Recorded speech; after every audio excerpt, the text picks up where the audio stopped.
This how-to video on houseplant propagation is presented by the Manitoba Master Gardener Association.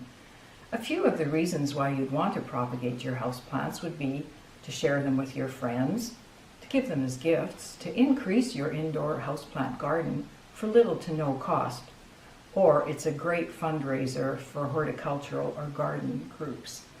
One of the easiest plants to propagate is the pothos vine. As you can see at each leaf node, there's another little bump, and that is actually the root of the plant.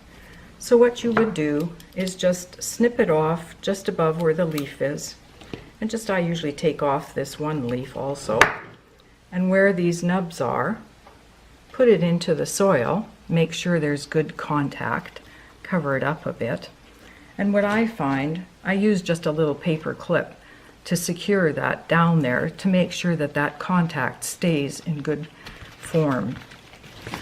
Another easy one is the spider plant. And here it has finished blooming on this long stem. And I have two spiders here actually. And this one, again, I'll snip it off of the stem.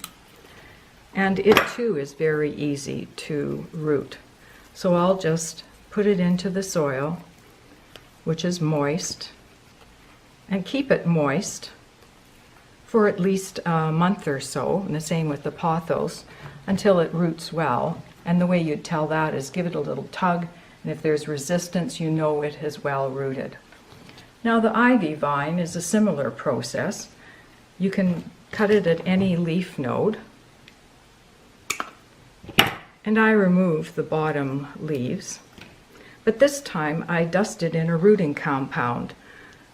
And the rooting compound comes in three numbers, 1, 2, or 3, going to softwood, medium, or hardwood. I'm using the number 1. And you dust the stem here. And then what I do is, rather than not dusting this off by just pushing it into the soil, place it in there.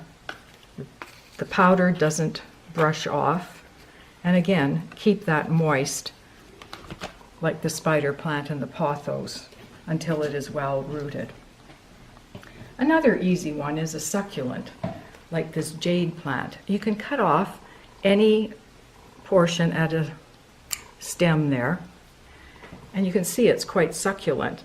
So do it 2 or 3 days ahead of the time that you want to propagate. And I've done that with this when it's calloused off or dried off.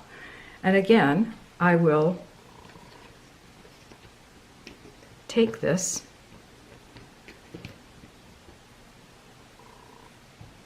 and just put it into some soil mixture. A cactus soil will do very well, but don't water that anymore. Now a little more difficult one is any hardwood cutting, such as this rosemary or a myrtle plant, which I have already propagated, and it's growing successfully. So just snip it off of the main branch. Once again, take off the bottom leaves and dust it in the rooting compound. Again, punch a hole into your soil, which is very moist, so that you're not brushing that compound off. But this time I will form like a little mini greenhouse where I'll put it into a plastic bag and seal it up. It'll take at least 2 months to root it, and you'll see it'll become very humid in there. But again, test it to see if it has any resistance, and then you'll know it's rooted. Like I said, it usually takes 2 months at least. And in the springtime's the ideal time to do it, because they're anxious to grow with the length of light. Have fun increasing your indoor garden.